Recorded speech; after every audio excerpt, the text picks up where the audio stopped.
왜냐하면 시간을 짧게 주면서 모든 정보를 거기다 다 때려 넣고 그걸 다 해결하려고 하니까 보면 이제 보통 데이터가 필요하고 그죠? 그 데이터를 분석해야 되고 컨디셔닝이 어떤지에 따라서 이제 어떻게 해갈 것인지를 결정해야 되거든요. 보통 제가 이거 보내드릴게요. 없죠?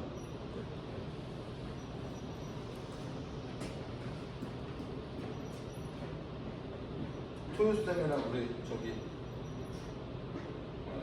불금으로 좀 바꿨어요. 불금쌤이라고. 갔나요? 네, 맞습니다. 그래서 기본적으로 케이스 스터디는 이렇게 큰 틀은 4개인 것 같아요. 데이터가 필요하고. 근데 이제 제가 자주 말하고 데이터는 서술형이 아니라 숫자가 필요하고. 그 다음에 그 데이터를 분석하고 그러면 분석한 어떤 결과물이 뜨겠죠. 아, 이 사람의 제1문제는 뭐고 제2문제는 뭐고 제3문제는 뭐다. 그러면 이제 컨디션은 보통 우리한테는 회원의 컨디션에 따라서 어떻게 적용할 것인지 적용의 문제거든요. 그래서 이제 앞으로 어떻게 하겠다 이렇게 결론을 짓죠. 그래서 뭐 이거는 아마 뭐 제가 인터넷에서 찾은 거라 일반적으로는 리서치, 데이터, 컨디셔닝, 그다음에 뭐 얘는 좀 더 디테일해. 이그제미네이션하고 메소드, 방법, 그렇죠? 그다음에 인덱스하고 다시 아날라이징해서 최종 결과를 낸다 이렇게 돼 있죠. 그래서 저는 이거는 그 압구정동에 가면서 제가 이걸 만들기 시작했는데요.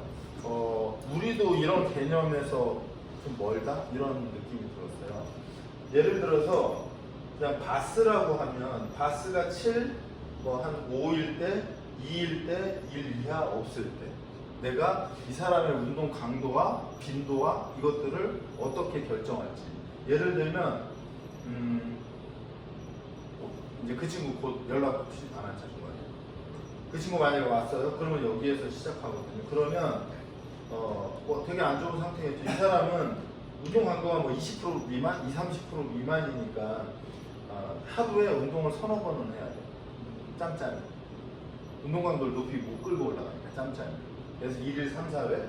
그래서 좀 좋아졌어? 그러면 1일 2, 3회. 더 좋아졌어? 1일 1, 2회. 우리가 말하는 트레이닝은 여기서부터 시작해요. 주 3회에서 4회 정도 할 컨디션이면 운동 강도를 7, 80% 끌고 올라갈 수 있거든요. 그러니까 한번 데미지 주고 그 데미지가 회복되는 시간까지 기다렸다가 다시 주는 거예요.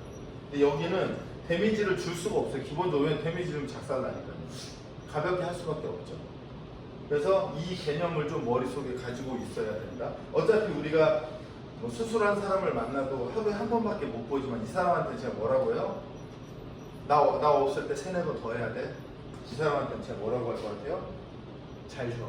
잘 쉬고 완벽히 회복하고. 근데 여기서 이 일을 하는 애들이 있어요. 특히 열심히 하는 선수들. 약간 그런 거 아니죠? 네. 그럼 어떻게 해? 몸이 회복이 안 돼요. 열심히 하는데. 그죠? 네. 지금 나경원 선수도 그랬어요. 네. 자꾸 열심히 하려고. 그래서 내가 하고 쉬고 완전하게 만들어 와. 할 수 있게. 그래서 이 개념이 제가 일반 회원한테 막 설명하다 보니까 우리에게도 너무 필요한데 이걸 생각해 보지 않았던 거예요. 왜냐하면 우리가 배우는 게 모두 다 자르거든요. 운동 재활, 트레이닝, 퍼포먼스. 잘라서 배우니까 이걸 이렇게 연결 지어서 할 일이 없었던 거예요. 근데 저는 개인적으로 운이 좋았는지 나빴는지 모르겠지만 항상 여기서부터 저기까지 했거든요. 그러면 빈도수를 제가 항상 이렇게 줄여서 갔거든요. 이 개념 장착이 필요하다. 그래서 뭐 이것을 어디 레퍼런스 있나요? 없어요. 없는데 제가 항상 얘기하는 건 운동 재활 프로그램을 가면 거기에 있어요. 거기에 1일, 2, 3회 기본적으로 하라고 하고요. 그 다음에는 이제 기간에 따라서 뭐 힐링 프로세스 아까도 말했지만 바스에 따라서 와야 되는데 스트렝스 구간에 갔는데도 바스가 계속 존재하다 뭔가 좀 이상해. 빨리 들어와서 그러면 예를 들어서 스트렝스 구간에서는 바스를 어느 정도를 인정할까? 그럼 바스 1, 2 정도? 수술 짜거나 어디가 안 좋다. 그 정도면 끌고 갈 수 있거든요. 이제 그렇게 하고 그 다음에는 이제 근골격계에서는 모빌리티, 스타빌리티, 모터 여기 또 나오죠. 아이소메트릭이라고 되어 있죠. 그죠? 컨센트릭이라고 되어 있고요. 그 다음에 일로 오면 컨센트릭 플러스 이센트릭. 그리고 이센트릭. 그 다음에 뭐가 중요하다고 그래요? 리듬 앤 타이밍. 움직임의 리듬과 타이밍. 이것도 없어요, 자료가. 제가 그냥 하다가 만든 자료인데. 네. 그래서 심혈관계라면 엔듀런스에서 시작하는데 걷고 걸은 상태에서 템포 러닝은 걷다 살짝 뛰다 뭐 이런 것을 반복하는 거예요. 그랬다 결국 인터벌로 가고 그 인터벌이 스프린트로 변하고 그 스프린트가 리피티드 반복 스피드 트레이닝을 하고 거기까지가 되면 우리가 말하는 SAQ 스피드 어질리티 퀵믹스까지 들어가면 스포츠가 가능하다. 이렇게 되는 거예요.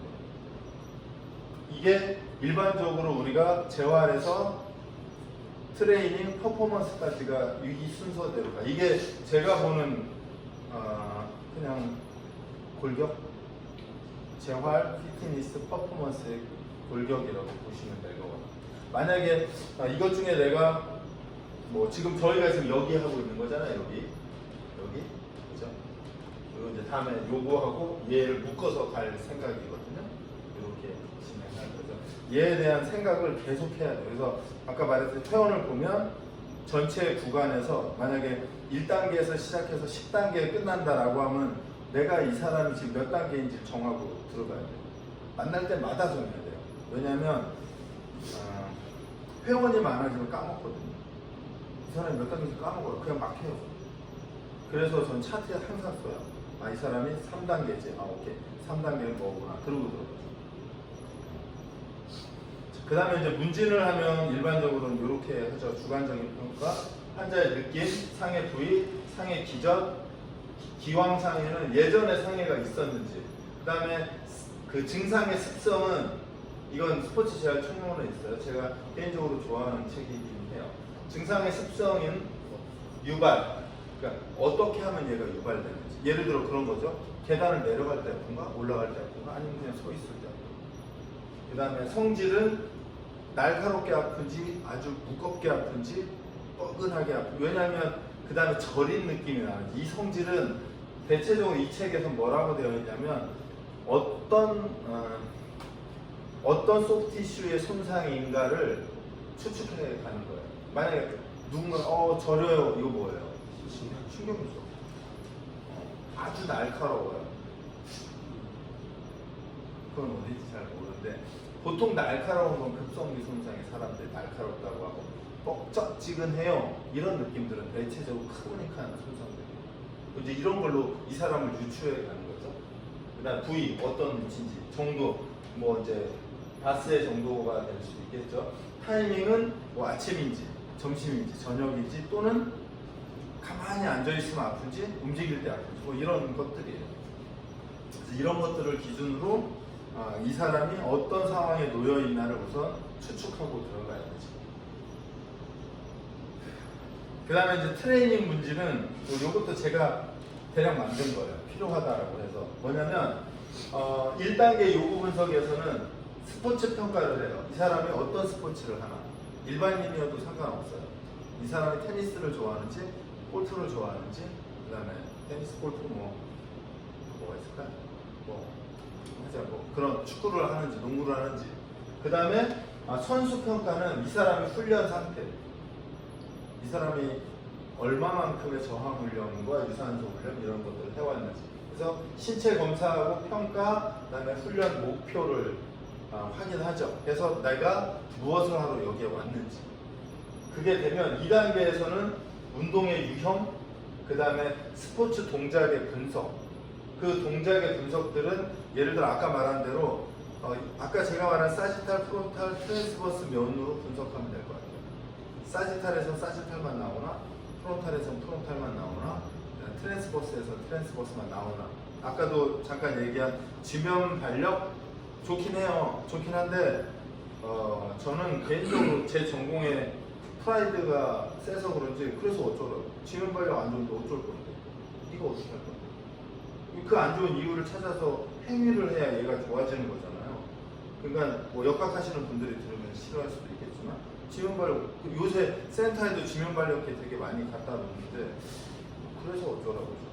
일단 뭐 마커 같은 거 붙여서 동작을 하는데 뭐가 각도가 뭐 어떻게 나가고 속도가 그래서 뭐 그러니까 이게 그거는 최종 결과물이라 우리는 이 최종 결과물을 바꿔야 하는 이 밑단이 사실 필요한 거거든요.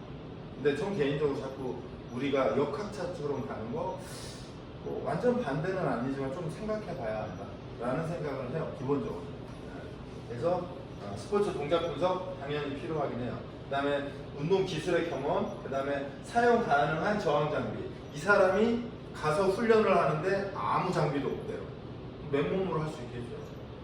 고무줄 하나 주든지. 그 다음에 마찬가지로 주어진 훈련 시간. 내가 훈련 프로그램을 2시간짜리 줬는데 이 사람은 가서 30분밖에 못 한대요. 그러면 이 2시간짜리 훈련 프로그램이 좋을까요? 저는 좋지 않다고. 이것도 똑같아요. 뭐 어쩌라고. 이 사람 위해서 프로그램 짜줬는데 이 사람은 할 수가 없어. 그거 왜 준 거예요? 약간 먹기 좋은 걸 주고 구경해 먹지 말고 뭐 이런 느낌이잖아요. 좀 개인적으로 별로예요. 그 다음에 세 번째는 이제 훈련 빈도인데 아까 말했듯이 훈련 상태, 스포츠 시즌은 인 시즌인지 오프 시즌인지 프리 시즌인지 포스트 시즌인지 이거에 따라서 또 달라지겠죠. 그 다음에 트레이닝의 부하, 유형, 기타 훈련들. 그 다음에 이제 운동의 순서를 이제 작성하면 기본적으로 순발력 운동, 주요 운동, 보조 운동, 상하체 교대 운동, 밀고 당기기 운동, 슈퍼세트 컴파운드 이런 식으로 들어가죠. 순서를 여기서부터 들어가는 거예요. 그 다음에 5단계에는 훈련 부하 반복 횟수인데요. 정량적, 정성적 평가. 아까도 말했죠. 양적 평가. 벤치프레스를 100kg를 10개 들었네? 그러면 저는 기본적으로 정성적 평가에서 최소한 벤치프레스를 정상에 가깝게는 했겠구나라는 생각을 그냥 기본적으로 해요. 그냥 100개, 100kg 10개. 이게 여기서 끝나는 게 아니에요. 아까 말했던 100m를 11초 5 뛰었어요? 그럼 좀 그러죠. 트리플 플렉션과의 익스텐션이 거의 정상에 가깝게 나왔겠지? 이 생각이 우리한테 계속 따라 붙어야 된다. 그 다음에 무게와 반복 횟수와의 관계, 원RM, 최대 반복 횟수, 무게 변경, 그 다음에 점진성의 원리 이런 것들이 들어가고요. 그 다음에 이제 마지막에 휴식 시간은 잘 아는 것처럼 근력과 순발력은 2에서 5분, 근비대는 30에서 1분 30초, 근지구력은 30초의 휴식이 필요해요. 만약에 내가 근력과 순발력, 근파워 운동을 한다, 최소 2분에서 5분 쉬게 해야 돼. 그러면 스탑워치를 갖다 놓고 해야 돼. 왜냐하면 아까도 말했듯이 열심히 운동하는 선수는 빨리 또 들어가고 싶거든요. 왜냐하면 쉬고 있으면 죄 짓는 느낌. 이게 사람마다 케바케인데, 그쵸? 그쵸, 계속 들어가요. 끝없이. 네. 그래서 제가 그런 말 참 안 듣는다. 네, 그렇죠. 나를 믿는다 하지만 하나도 믿지 않는다. 왜냐면 내가 싫어하는 거야. 자기 머리가 가니까 가는 거예요. 그럼 전문가는 왜 써요? 전문가 필요 없지. 내가 그냥 상상하고 생각해서 하면 되지. 그래서 필요합니다. 근데 여러분 역시 마찬가지일 거예요. 저도 막 이렇게 회원 보면 시간이 막 가면 조급하고 미안하니까 이 시간이 다 돈이니까 막 뭔가 해야 될 것 같고. 근데 쉬는 게 얼마나 중요한지 좀 알 필요가 우리도 있다. 그래서 이게 제가 최근에 만든 거예요. 최근에 요거 얘기하려고 한 거예요. 만약에 어떤 사람이 부상 또는 체력으로 왔어요. 그러면 진우 쌤, 혹시 나한테 왔어요. 뭐 하고 싶어요? 나한테 재활이든 트레이닝 왔어. 나한테 뭐 해결해 주길 원해요. 내가 고관절에 뭐? 고관절에 좀 모빌리티. 고관절에 그러면 이제 고관절의 가동성을 잡겠다. 그죠? 그럼 측정하겠죠. 그게 이제 일로 오죠. 움직임의 패턴. 그러니까 이 부상 또는 체력 고관절의 ROM 이 잡는 게 키워드잖아요. 그럼 급성은 뭐냐면 이 사람이 느끼는 통증과 불편함이에요. 통증이나 불편함 있어요? 고관절 또는 그 주변에? 운동할 때. 뭐 언제? 무릎에 가끔 무릎 아니고 고관절은 딱히 없는 것 같고 가끔 이제 발 들거나 할 때 딸깍거리는 소리, 찝히는 소리. 고관절. 예. 그러면 지금 이 급성에서는 고관절 플렉션 시 임핀지가 존재하는 거잖아요. 이게 해결해야 되는 거죠. 그죠? 그러면 여기서 본 것처럼 회원의 통증이나 불편함의 위치가 고관절의 안테리어 파트다. 임핀지먼트. 그게 이제 단일 관절에서 오른쪽이에요? 양쪽 다? 왼쪽에서 나는데 오른쪽도 네, 그럼 왼쪽 뭐 양쪽 다라고 할게요. 양쪽 다 이제 이게 급성이에요. 이 사람이 해결하고 싶은 거. 만성은 뭐냐면 움직임의 패턴을 그러니까 스쿼트나 이런 동작을 통해서 내가 이 사람을 해결해야 될 어떤 그 문제들을 정리하잖아요. 이해돼요?